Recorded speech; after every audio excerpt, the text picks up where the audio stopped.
She collapsed in the grocery store, out cold. No warning, no pain, just gone. Hours later, the doctors revealed that the cause wasn't a heart problem or stroke at all. It was severe iron deficiency, starving her blood of oxygen, forcing her heart to work harder and harder until her body finally just shut down. Most people miss the early signs until their body forces them to stop. Today, we're talking about something that's not very glamorous, and it's not exciting, and it's not optional. Vitamins and minerals after bariatric surgery. I know this is not the topic that gets people all fired up. Nobody shares a video about calcium citrate, but I'm going to tell you something that might change how you think about this whole topic. The single most preventable cause of serious complications after bariatric surgery isn't a leak, and it's not a blood clot. It's a vitamin deficiency that nobody caught because the patients stopped taking their supplements or stopped getting their labs checked, and because they thought they were doing great.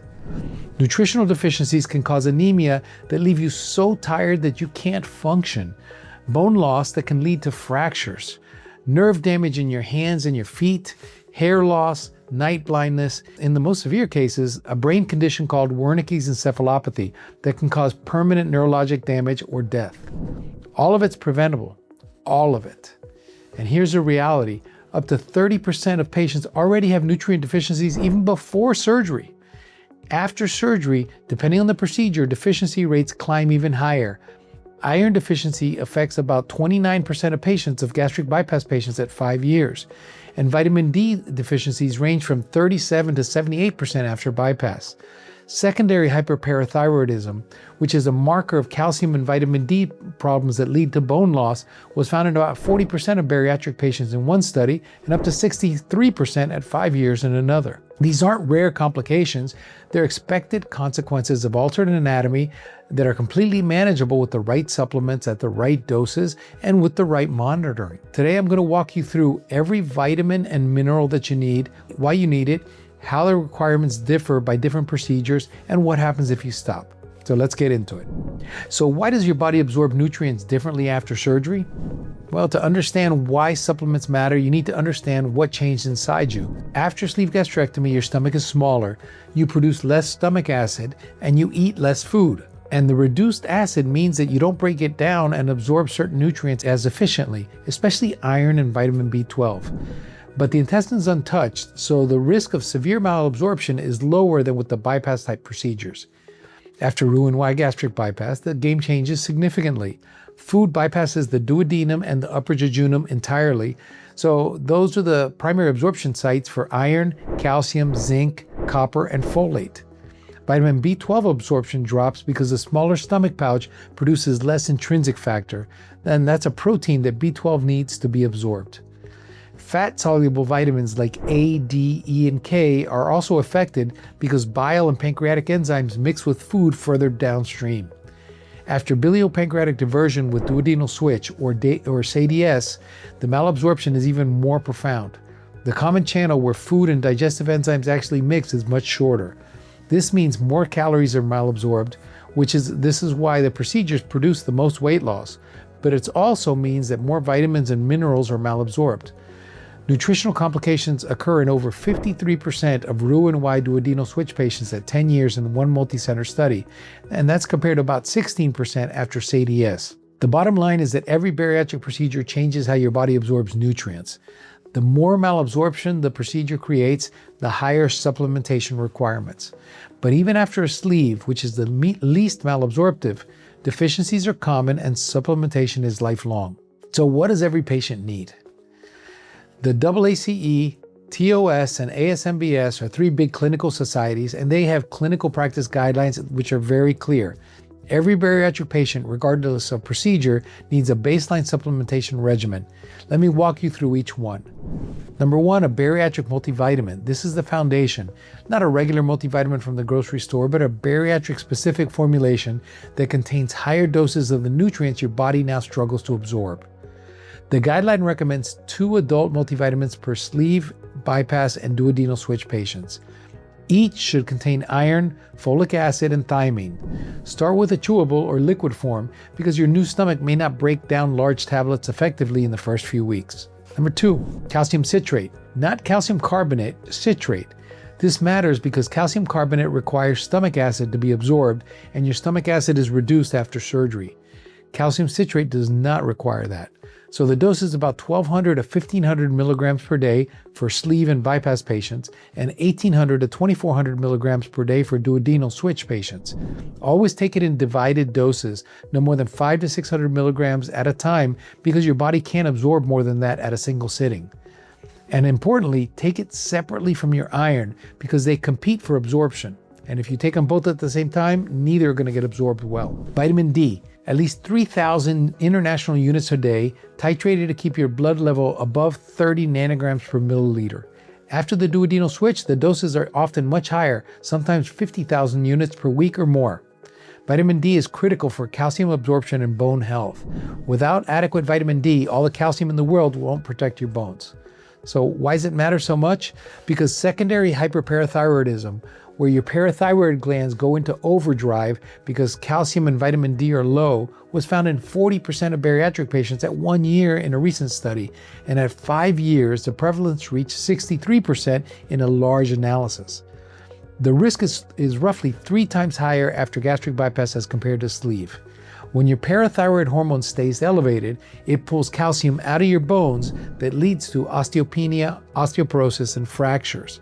Mineral bone density screening should be performed before or soon after surgery with follow-up every 1 to 2 years. And this tells you that even a normal calcium level doesn't say it all. Vitamin B12. After bypass and duodenal switch, B12 absorption is significantly impaired because of reduced intrinsic factor and bypassed absorption sites. The guidelines recommend sublingual, nasal, or intramuscular B12 or an oral form that has been shown to be effective absorption. Clinically relevant B12 deficiency usually takes years to develop because the body stores B12 well. But when it does develop, it can cause megaloblastic anemia, peripheral neuropathy, numbness and tingling in the hands and feet, cognitive changes, and irreversible nerve damage if caught too late. After sleeve, B12 deficiency is less common, but still occurs because of reduced stomach acid and intrinsic factor. Iron. Guidelines recommend 18 to 60 milligrams of elemental iron per day through multivitamins and additional supplements.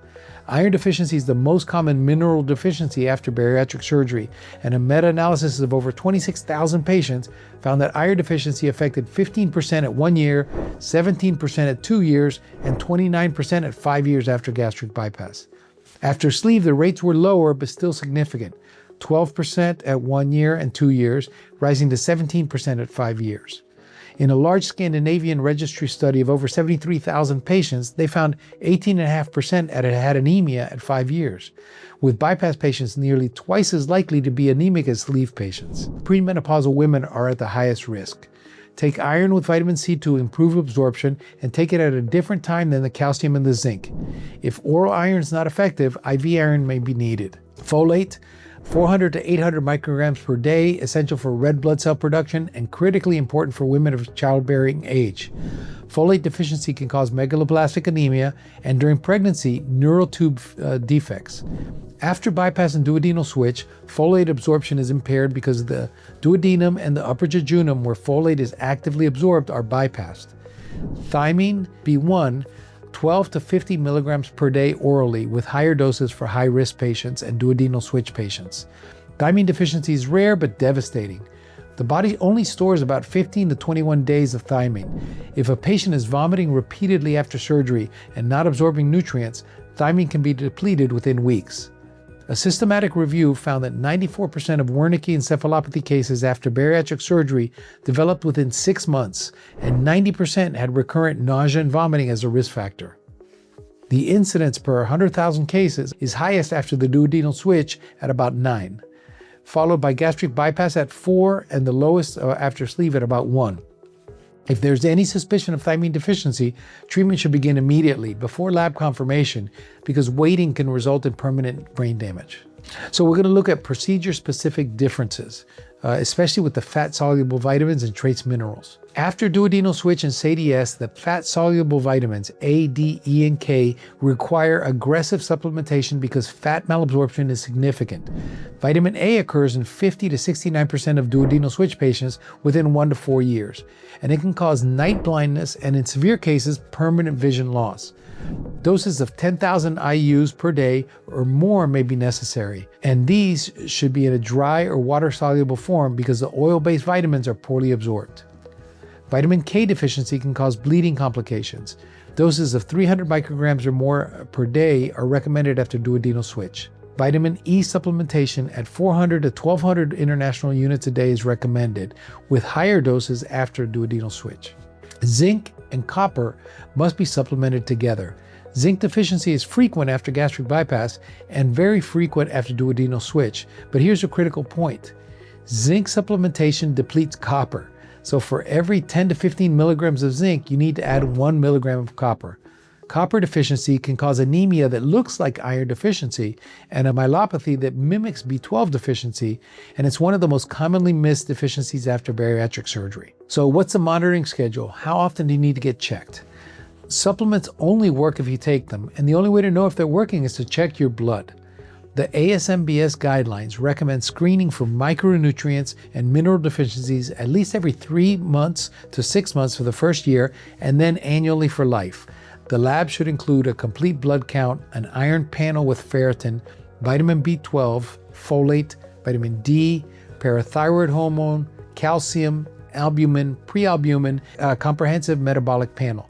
After duodenal switch, we also add vitamins A and K and zinc and copper levels. Bone mineral density screening should be performed soon after surgery with follow-up every 1 to 2 years depending on the procedure and the risk factors. If you're feeling tired, losing your hair, getting numbness in your hands or your feet, or bruising easily, or having muscle cramps, don't assume it's normal. Tell your surgical team, get your labs checked, and these are warning signs that a deficiency may already be developing. I want to end with one of the most important messages of this video. Vitamins are not optional and they're not temporary. They're not something you can stop taking because you feel fine. Deficiencies develop silently, and by the time you feel symptoms, the deficiency may already be advanced. And some consequences, like nerve damage from B12 deficiency or brain damage from thiamine deficiency, can be irreversible. You made a life-changing decision to have bariatric surgery. You invested your health. Now protect that investment.